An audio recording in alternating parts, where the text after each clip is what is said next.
Fala galera, tudo certo com vocês? Mais um vídeo aqui no canal e hoje vamos falar um pouquinho da rodada 20 do Brasileirão, fazer mais um dos nossos giros da rodada, que eu não faço tem algum tempo, né, por causa da Copa do Mundo, então eu quis voltar para essa que seria a primeira rodada cheia de fato, todos os jogos juntos, né?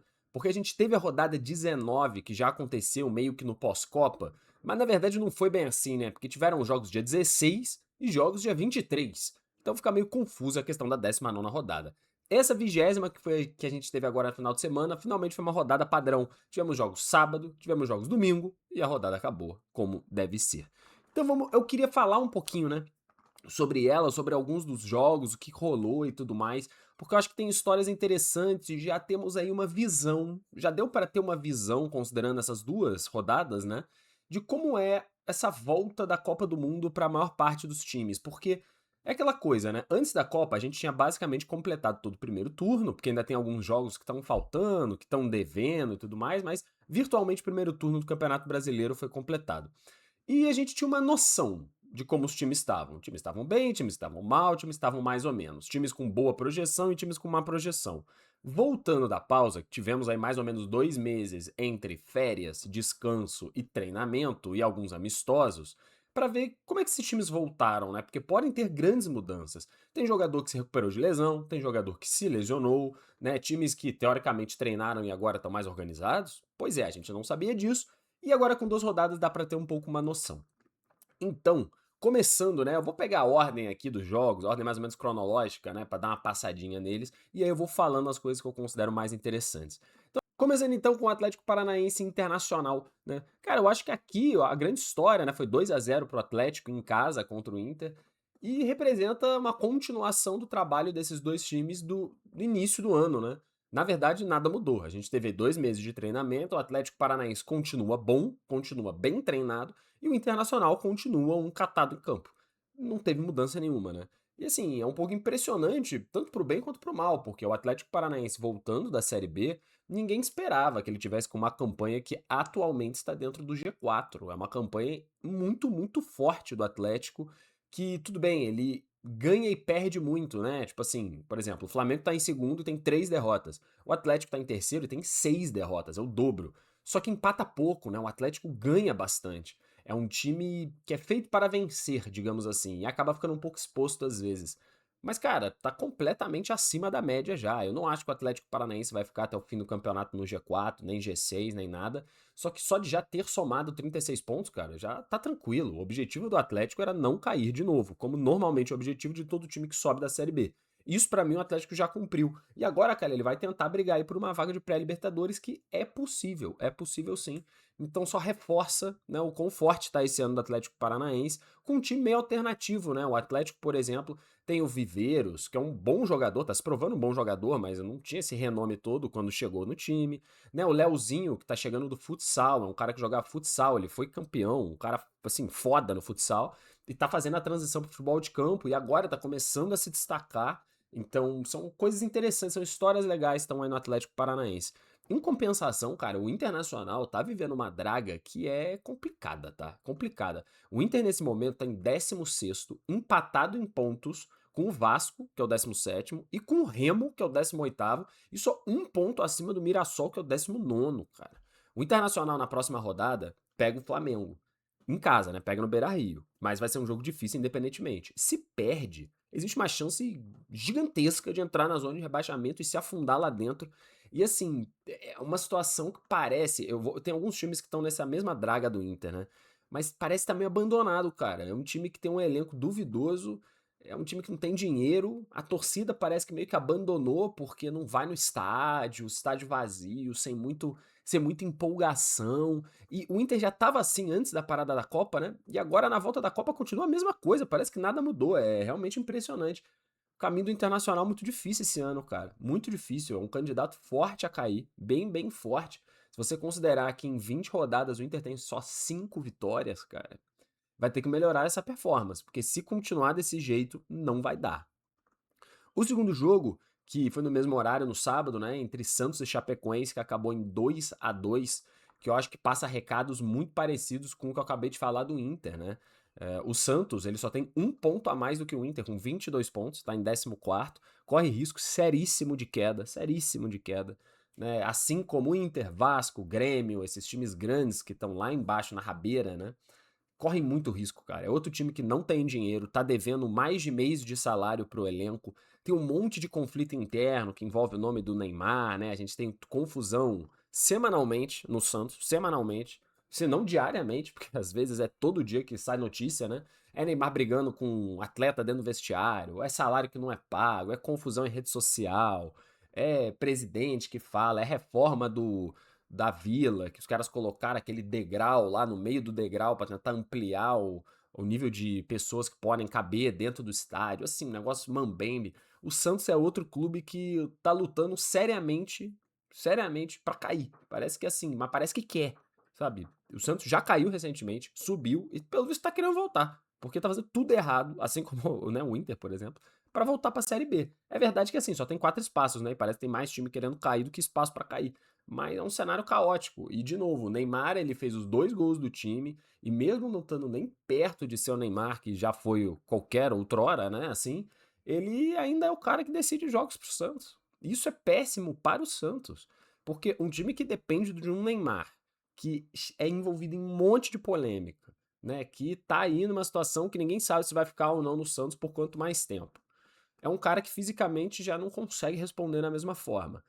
E o Santos tem mais 20 e poucos atletas e depende exclusivamente do Neymar para conseguir pontuar. Esse é um cenário complicado, porque, por exemplo, o Neymar já tomou cartão, está suspenso do próximo jogo. Se eu não me engano, é Santos e Atlético Paranaense, na Vila Belmiro, em casa, né? O Atlético Paranaense eu acabei de falar que tá lá em terceiro, pô, vivendo grandes momentos. O Santos, sem Neymar, vai fazer o quê contra esse Atlético Paranaense? Capaz de tomar 5-0. Então, assim, cenário muito preocupante do Santos, tem que tentar resolver internamente para depois conseguir levar isso para o campo também, mas eu não acho que vai conseguir resolver internamente e vai ficar nessa briga aí contra o rebaixamento, cara, até o final do campeonato. E você empatar em casa com a Chapecoense é um negócio feíssimo. A Chape tem 10 pontos, é um time que já caiu, é o primeiro time que já caiu, né, no Campeonato Brasileiro. Tem uma vitória no campeonato inteiro. Uma vitória. Pois é, e o Santos deixou pontos pelo caminho contra a Chapecoense. Péssimo sinal. Ainda no sábado, a gente teve Vasco e Mirassol. E repito a mesma história que eu tô falando aqui para Inter, para Santos, né? E o Vasco em casa empatou num jogo tenebroso contra o Mirassol, um jogo tenebroso. O Vasco não joga nada, é impressionante também a incapacidade do Vasco de jogar um futebol decente. Né? O Mirassol até tentou e beleza, tem suas dificuldades, não é um time assim tão, né, cheio de qualidade técnica, mas vem reagindo um pouco no campeonato, depois de um início muito ruim. Então tem 20 pontos, tá em penúltimo, é verdade. Só que, por exemplo, nos últimos 5 jogos, o Mirassol ganhou 2 e empatou 1. O Vasco perdeu 4 e empatou 1. O Inter perdeu 4 e ganhou 1. Então, assim, né? O Santos perdeu 3. O Mirassol somou mais pontos que todos eles nos últimos 5 jogos, né? Então isso é um recado, mesmo sendo um time mais frágil, ele mostra mais futebol no limite do que pode entregar. O Vasco, cara, tem nomes interessantes, né? Não é um elenco assim que no papel você fala, nossa, tão ruim assim. Mas, cara, é complicado demais. Muita falta de intensidade, tem aquela famosa falta de querência. É impressionante isso nos jogos do Vasco, né?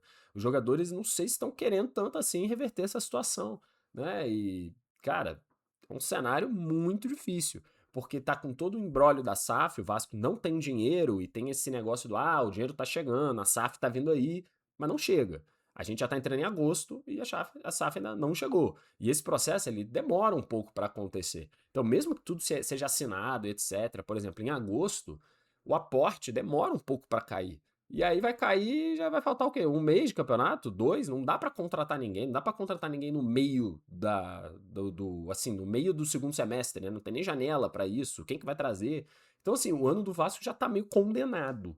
E vai ser de novo a luta contra o rebaixamento. E se cair, cara, é um outro golpe na instituição, porque mesmo chegando o SAF, etc., você ainda vai ter que jogar um ano inteiro de Série B. Também vai contratar quem, né? Pois é, tem muita coisa a se ajeitar no Vasco, assim como no Santos. E é muito difícil, cara. É muito difícil. É um cenário complicado. E em campo é um reflexo, né? O campo é um reflexo. São jogadores perdidos, não tão bons, jogando um futebol paupérrimo. Enfim, outra luta contra o rebaixamento. Já considerando os jogos de domingo, às 4 horas a gente teve Botafogo e Cruzeiro e Bahia e Corinthians, né? E o Botafogo venceu de 1-0 do Cruzeiro lá no Mineirão, um resultado que pra mim foi extremamente surpreendente. Esse time do Botafogo, né, que é um time feito de garotos e de jogadores não tão conhecidos assim, de novo, pela falta de dinheiro, né? O Botafogo tem 550 transfer bans diferentes e não consegue contratar ninguém. É um clube que também tá tentando se reorganizar. Só que assim, nos últimos 5 jogos ganhou 3, cara. E ganhar do Cruzeiro fora de casa é dificílimo. O Cruzeiro, querendo ou não, teve um início de ano muito, muito ruim, mas é um dos melhores times do Campeonato Brasileiro. E se tudo tivesse corrido normal, né, estaria lá no G4, tranquilamente. Mas com esse início muito ruim, o Cruzeiro tá tentando se recuperar no campeonato. E isso não é fácil no Brasileirão, porque todo time é minimamente competente em competir, né? Não quer dizer que vai ganhar, mas vai competir. E o Botafogo competiu, cara. Competiu e vem competindo nas últimas partidas. Tá em sétimo lugar, conseguiu somar bastante ponto. E era um time que até outro dia, até a parada da Copa, também tava se dizendo, cara, o Botafogo pode cair, o Botafogo tá numa draga bizarra, o Botafogo não tem de onde se tirar, né? Contratou um técnico lá, o Franklin Carvalho, que ninguém sabe quem é, mas que vem fazendo um trabalho minimamente decente. Então, assim, esse resultado é um resultado que demonstra um pouco de força. O Botafogo ele tem capacidade sim de ganhar de times pequenos e também de times fortes. E com isso, ficar tranquilo no campeonato. Tá em sétimo lugar e, pela performance recente, eu não acho que vai sofrer. Vai chegar muito alto também, também esse ano? Acho que não. Mas vai ficar ali na meiuca, que, cara, considerando um ano atribulado do Botafogo financeiramente, institucionalmente, é melhor do que dava pra se esperar. E o Cruzeiro tem um balde de água fria, né? Porque tava tentando essa recuperação a jato para tentar chegar no G4. Eu já acho que título não tem mais condição, né? O Botafogo tá muito, o Cruzeiro tá muito atrás, tem 27 pontos, o Palmeiras tem 44, né? Então já é aí uma distância de quase 20 pontos que não dá para se tirar. Mas o Cruzeiro tá querendo pegar uma liberta. Tá a 6 pontos do Fluminense. Considerava provavelmente uma vitória em casa aqui contra um Botafogo fragilizado, mas são aqueles golpes do Campeonato Brasileiro que sempre estão aí para te mostrar que não é tão fácil assim. O Cruzeiro ainda tem a melhorar para conseguir buscar os seus objetivos. E o Bahia e Corinthians, cara, um jogo que teve aí bastante confusão, né? Teve muita reclamação de arbitragem, um jogo bem amarrado. Teve confusão mesmo de empurra-empurra, de simulação, de agressão. Um negócio meio feio esse jogo aqui. Eu não achei um jogo muito legal, não. E de dois times que estão ali na parte de cima da tabela, que no fundo não tem muita pretensão de ganhar nada, né, no Brasileirão, mas estão lutando ativamente por essa vaga da Libertadores ano que vem. 1-1 na Arena Fonte Nova fica melhor pro Corinthians, né? Um resultado fora de casa contra um adversário que é muito forte, que é o Bahia. Mas também, assim, pro Bahia não é de todo ruim empatar com o Corinthians, porque o Corinthians também é um bom time, né? Então, o Corinthians tem 28 pontos e tá em nono, e o Bahia com 31 em sexto, mas estão ali naquele bololô lutando por uma vaga de Libertadores. Os jogos das 6h30, Red Bull, Bragantino e Curitiba, esse eu vou ser sincero, não tenho ideia de como foi esse jogo. Mas assim, um resultado que também não é ruim para nenhum dos dois, né? O Bragantino tá ali em quinto, Curitiba em décimo. Nenhum dos dois times também tem grandes pretensões, um empate é razoável. Grêmio e Fluminense foi 1-1 e Flamengo e São Paulo também foi 1-1, todos no mesmo horário, né? Cara, Grêmio e Fluminense, assim como Flamengo e São Paulo, pra mim passam o mesmo recado. O Flamengo e o Fluminense eram os favoritos, né? Porque são times bem mais fortes hoje do que Grêmio e São Paulo. Dito isso, não é fácil você ganhar de times grandes no Brasil, né? O Grêmio, mesmo confuso, mesmo com um time que não chega perto de ser grande coisa, tá em 15º, cara, é um time perigoso, né? O Fluminense lá nas cabeças, em quarto lugar, cara, não é bem assim. Não é, nunca é ponto grátis, nunca é ponto ganho. Sempre é muito complicado de conseguir o resultado. Flamengo e São Paulo é literalmente a mesma história, né? O São Paulo tá em 12º, né, também com 26 pontos lá na rabeira. O Flamengo é vice-líder, tava querendo se aproximar do Palmeiras e, assim, acabou se aproximando, né? Porque o Palmeiras perdeu. Mas é um jogo dificílimo, um jogo de pouca chance, né? Os times que não são os favoritos para os jogos, eles normalmente entendem isso, recuam e se defendem muito bem. E é difícil de furar a defesa, cara, porque também são times competentes, minimamente competentes. Não tem bagre em campo assim, tantos bagres, né? Então, assim, são jogos difíceis. Tanto o Fluminense quanto o Flamengo deixaram pontos pelo caminho, mas foram resultados importantes para Grêmio e São Paulo, né? O Grêmio por empatar e ganhar esse pontinho que dá uma sobrevida na luta contra o rebaixamento, e o São Paulo porque pontou fora de casa, cara. Isso é essencial também para um time que está na zona, né, ali perigosa da tabela. Para fechar o dia, a gente teve dois jogos, Remo 2-0 no Vitória, 7h30, e o Palmeiras que perdeu em casa para o Atlético Mineiro. Remo e Vitória, vou falar que eu também não vi, porque eu tava, né, acompanhando o Palmeiras Atlético Mineiro. Então, assim, só a vitória do Remo porra, crucial. O Vitória é um time que vinha numa sequência muito interessante, né, assim, de performance, digamos, no campeonato, mas ainda tá ali na briga pra cair com 26 pontos em 13º. E o Remo, cara, ele precisa urgentemente somar pontos. Urgente, é urgente. Tá com 21 pontos e agora entrou de vez nesse bolo com o Inter, com o Vasco, com o Grêmio, com o Santos, pra ver quem aí que não cai. Porque vai cair uma galera. O Remo tá tentando que não seja ele. Mesmo que seja difícil, né? Subiu da Série B, tem muito pouco investimento, a questão logística é muito dura, mas tá fazendo um campeonato ali, tá resistindo, pelo menos até agora. Já Palmeiras e Atlético Mineiro, cara, um resultado surpreendente, na minha opinião. O Atlético também não é um time bobo, mas tá ali no meio da tabela e não é muito competente, não. Cara, ganhar fora de casa contra o Palmeiras é impressionante. É um resultado muito, muito, muito bom. São 3 pontos que poucos times consideram, né? Talvez nenhum considere que vai ganhar 3 pontos contra o Palmeiras no Allianz, que agora se chama Nubank Park. E, cara, o Palmeiras, ele, pra mim, perdeu esses pontos pela própria incompetência, né? O Palmeiras, ele cometeu ali 2 erros bem bizarros, na minha opinião, nos gols do Atlético, né? O primeiro que o Carlos Miguel, ele espalma a bola esquisitíssimo pro meio da área e aí tem o gol do Atlético, né? E o segundo que, de novo, tem um contra-ataque muito, muito estranho. E aí o Carlos Miguel sai do gol e tenta abafar na entrada da área e os zagueiros, todos, sei lá, todo mundo parecia confuso. E aí, basicamente, o Atlético troca 3 passes e chuta pro gol sem goleiro. Um negócio muito bizarro mesmo, assim, muito bizarro. Eu achei o Palmeiras um time um pouco perdido, de certa forma. Não gostei do jogo. E assim, tem que se atentar, né? Beleza, como eu disse mais cedo. Flamengo e São Paulo, Fluminense e Grêmio, Palmeiras e Atlético, todos têm claros favoritos, né? Que são ali os caras que estão no G4. Dito isso, o adversário tá ali pra jogar também. E não é mole dessa forma, né? Todo jogo é uma dificuldade tremenda. No próxima rodada, por exemplo, o Flamengo pega o Inter fora de casa, que mesmo com o Inter na merda, é um jogo dificílimo. E o Palmeiras pega o Vitória fora de casa também, que é um time que tá precisando somar pontos com urgência em casa. Então, cara, mesmo que você fale, mas aí ambos vão ganhar, né? Os que estão aí disputando mais ativamente pelo título. Mas, cara, não é bem assim não, não é bem assim não. E mesmo o Flamengo tendo tropeçado, tirou um pontinho e agora está aí a 6 pontos do Palmeiras, com um jogo a menos na 20ª rodada do Brasileirão. E ó, olho no Atlético Paranaense, tá? Porque o Atlético só tem 2 pontos a menos que o Flamengo. Se continuar ganhando, meu amigo, quem sabe? Quem sabe não sobra para o Atlético Paranaense também de alguma forma. Dito isso, essa foi a análise aí da 20ª rodada. Voltamos aí a falar um pouquinho dos jogos, né, de forma mais rasa, assim, sobre os jogos, só passando por todos eles. E aí, a partir das próximas rodadas, vamos voltar com a análise de jogos específicos, que eu gosto de fazer. Normalmente eu separo aí 2, 3 jogos para falar mais aprofundadamente, porque é muito difícil de ver todos os jogos, né? Porra, também é jogo pra cacete, fica complicado. Mas quis trazer essa análise geral e agora eu vou mostrar a tabela, pra gente ter uma noção de como está o Campeonato Brasileiro. Bom, tá aí então a tabela com Palmeiras em primeiro, 44 pontos, ainda com uma gordura bem boa, né? Seguido de Flamengo com 38, um jogo a menos. Atlético Paranaense com 36 e o Fluminense fechando o G4 com 33 pontos. O Bragantino e o Bahia vem com 31. O Bragantino tá em quinto por critério de desempate, né? E aí depois tem Botafogo com 29, Atlético com 28, Corinthians com 28, Curitiba com 27, fechando a primeira página. E aqui dá pra perceber, né, que beleza, você tem ali mais destacado quem tá em cima, mas do Fluminense ao Curitiba, você tem 6 pontos só, cara. A diferença do quarto pro décimo são 2 partidas. Isso aqui é um bololô, cara, que tudo pode acontecer ainda, é caos total e qualquer resultado é possível. Os times todos podem acreditar porque a distância não é tão grande assim. E aí quando a gente desce aqui já considerando a parte de baixo da tabela, você vê que continua embolado, né? O Cruzeiro também tem 27 pontos, São Paulo e Vitória tem 26.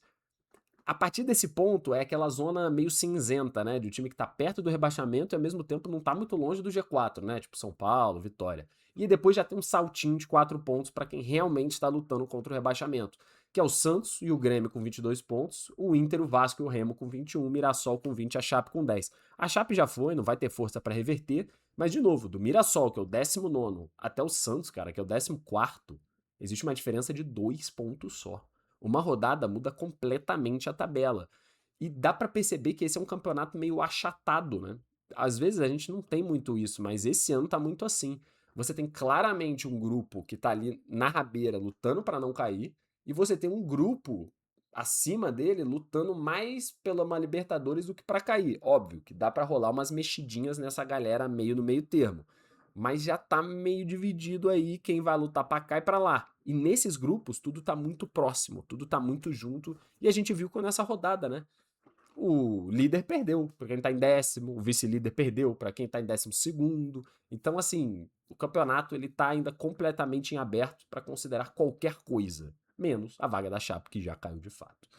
Dito isso, o campeonato tá bom. E ainda tem muito, muito, muito jogo até o final, muita confusão, muito jogo de Libertadores, Sul-Americana no meio. Rapaz, isso ainda vai dar confusão. E tem chegadas ainda, né? A janela tá aberta, então os times ainda estão se reforçando para tentar aí esse sprint final, que também não é tanto um sprint, porque tem uns 4 meses de futebol ainda, né? Mas que é onde as coisas se decidem, realmente. Libertadores tá voltando, Sul-Americana já voltou nos playoffs, e agora todo jogo vale muita coisa. Você tem que ganhar. A verdade é essa. Você tem que ganhar todo jogo. Óbvio que não dá. Mas já entrou naquele modus operandi de desespero para muito time aí. É isso. Espero que vocês tenham gostado do vídeo.